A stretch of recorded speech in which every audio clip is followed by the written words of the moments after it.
Hey everybody, this week we're going to be getting into color as value. So when you look at the world around you, you can even look at all these different colors and all these books here, you'll see that every single color has a certain value associated with it. The simplest way to see the values of a certain color is just to take your phone out, take a photo, and then switch it to black and white.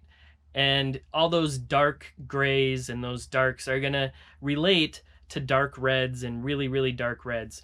So in this video we're going to be looking at color, and we're going to start associating it with different values. So in the previous lessons we were working with charcoal, we were working with ink, we were working with pencil, and all those mediums were mediums that dealt with black and white essentially.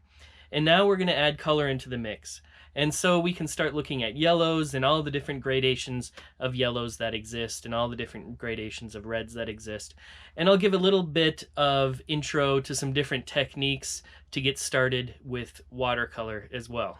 So let's get into it. Today we're going to be working on color as value.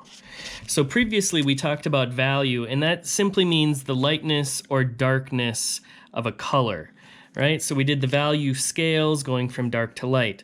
Now the same applies to color as well. And to illustrate this, let's do a simple value scale just with, here we've got our mixture of water and ink. That's pretty dark.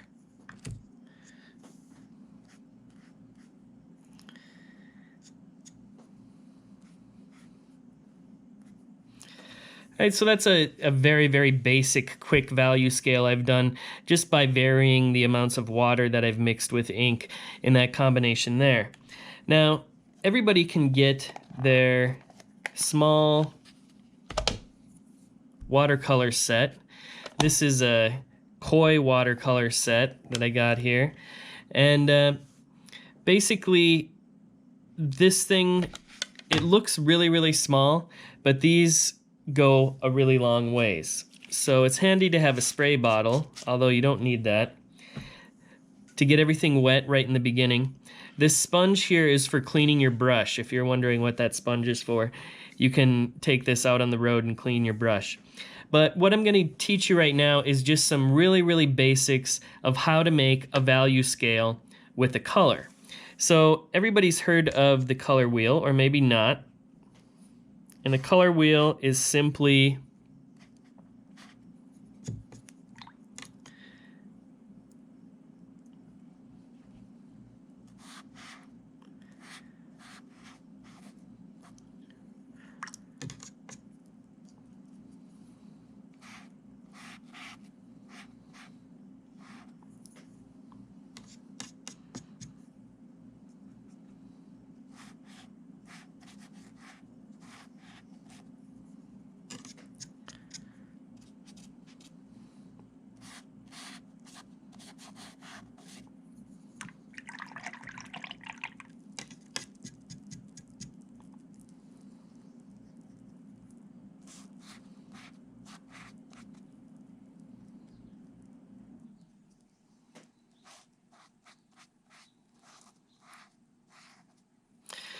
So the color wheel is simply, there's two colors here. You can't really see that difference between the orange. Let's make that a little bit more pronounced.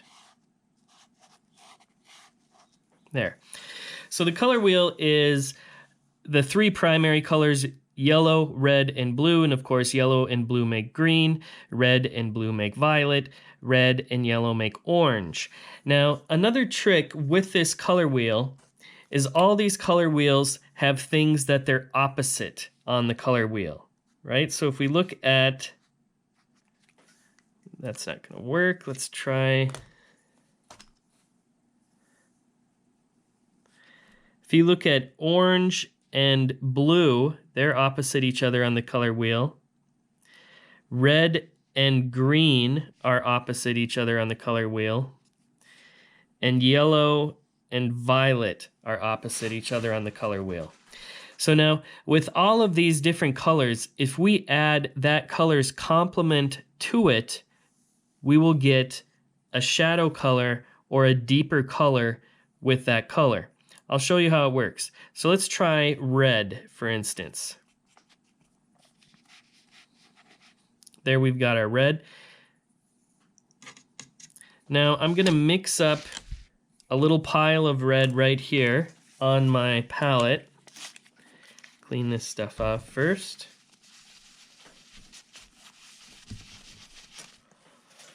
And now let's take a little bit of this red, mix it there. And what's opposite red on the color wheel? Green. So let's add a little bit of green to this red.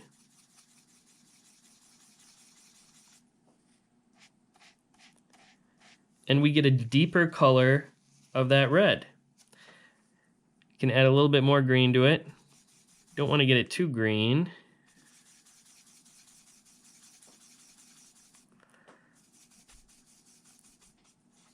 I'm going to steal just a bit of black.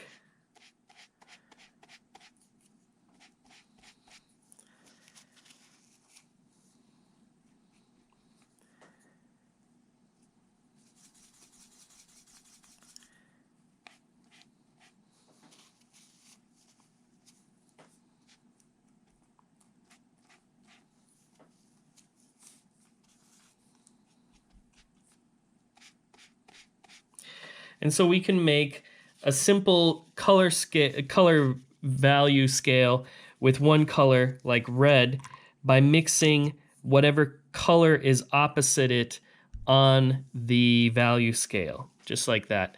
This could obviously still go darker. Just add a little bit of black to it as it goes down into the dark areas. Now the other way, we're dealing with something else with watercolors. And that's the issue of transparency. Now, some colors are going to be more transparent by nature than others. And one can simply lighten the color by adding more water to it.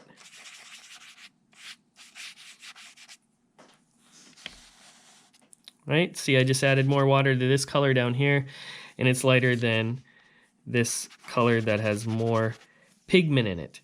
So another way to vary the value of the color, this is actually darker than this. You simply just add more water to it.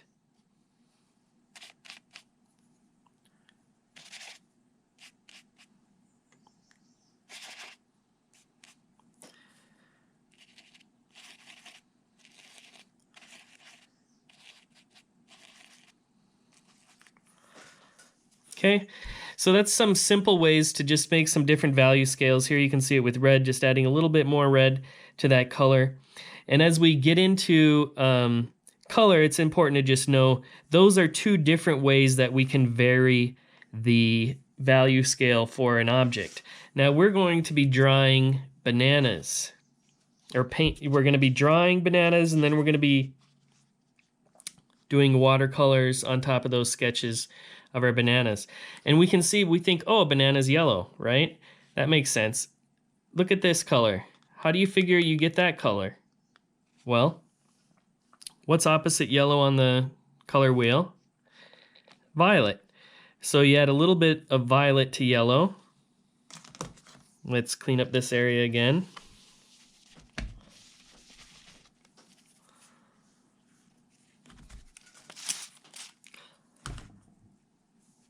Say we have yellow here. We already know what yellow looks like.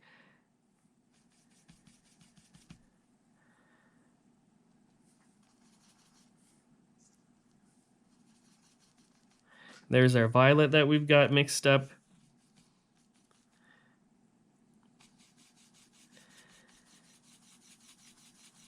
And now when we mix those two, we get a darker shadow color, but it's kind of a yellowish shadow color. So when we look at this shadow and look at this color, it still has that essence of yellow about it, but it's been more subdued. And we did that simply by adding what was opposite it on the color wheel. So let's get into the sketching portion of this. We're going to start off sketching the same way we did last time. Just sketch really, really lightly. For watercolor paper, it's good to have a little bit thicker paper. This paper, I'm just gonna roll with my standard sketchbook paper that I got here. But you can get watercolor paper which I have right here even. And it's just thicker. It comes in a block. Maybe I could use, maybe I'll use it. But it's just thicker paper. It doesn't bow as much.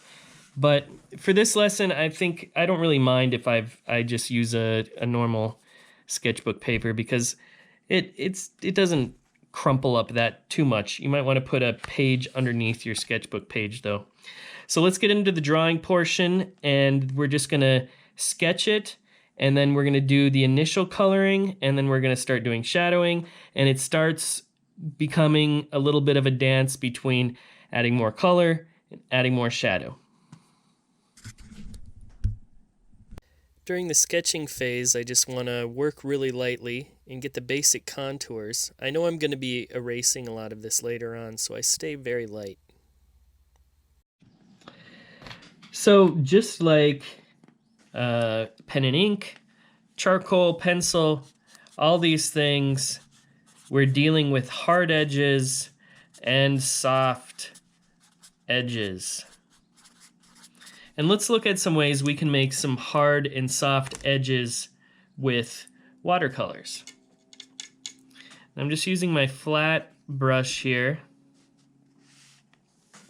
with yellow. I'll use a color that we can see a little bit better on the camera. There we go. And so here we can see that those edges are pretty hard. And like I've said in other lessons, painting and drawing, they're all about edges. They're all about where things meet in space and whether or not an edge is hard or soft. Now, one simple way we can soften an edge with watercolor, even when we have watercolor on our brush, is just to get more water in our brush with no color.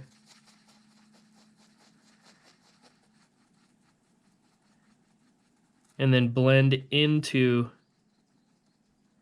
that color. And so this is the idea of a wet and wet blend, where you have a wet water mixing with a wet color. But let's say your color is already down on the paper and it's dry.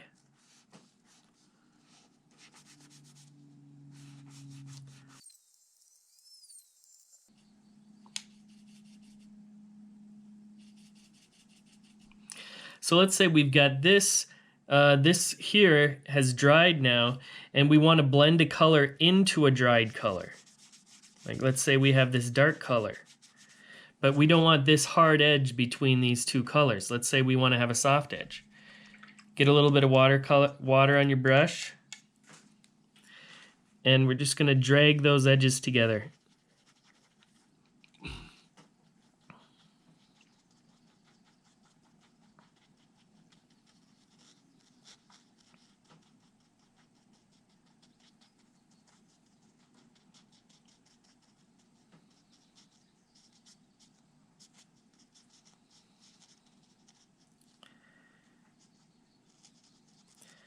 So we're kind of, by re-wetting the color, we activate it a little bit again, and we're able to mix a color into it. Now, if we want to have a dark, maybe this is really dark here, I just get a bunch of black on my brush,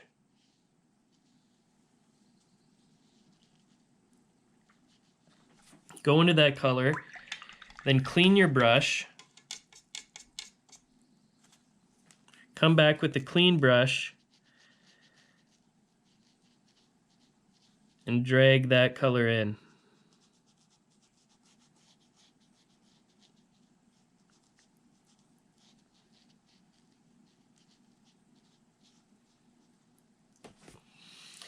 Okay, so that's another way to get some hard edges and soft edges. Another thing with watercolor is that the white of your paper is often going to be highlights, so you might want to figure out where those highlights are going to be. I kind of like the way the white watercolor looks as a highlight. I actually like it a little bit more. So I use white as a highlight at the end instead of leaving those areas of my paper open. So another technique, of course, is you can just have a lot of water. Everybody's probably seen this. If you have a lot of water, then you take high saturation amount of color and then just blend it into that water. And this is this kind of dry into wet technique. So that's what a lot of people do when they first get these, is kind of play with these.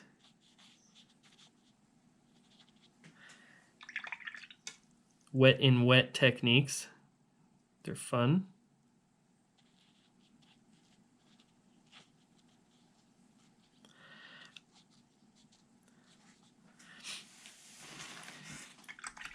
So that's just wet in wet, really messy, letting stuff blend together and have happy little accidents happen like that. Otherwise, if you need a hard edge, let's say this is a hard edge and you need another hard edge, you can simply overlap these like that, and you're going to get a darker color there as well. So that's another way to keep your hard edges. Like, let's say this was a hard edge at the bottom.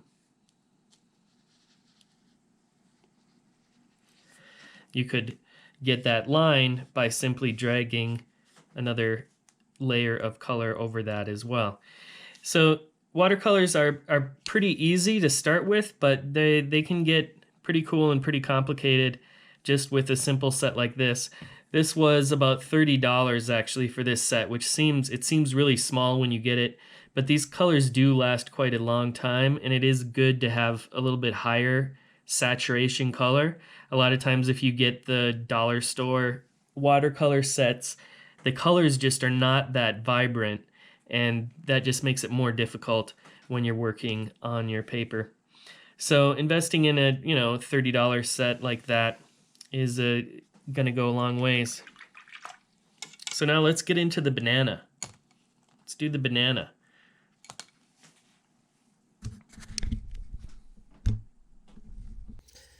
When I begin with the color, I start with a middle gray yellow, and I just got that with mixing yellow with a little bit of purple. Start putting the darker shadow underneath it. I want to keep everything light until the end, and I just drag that shadow out with a little bit of a wet and wet technique.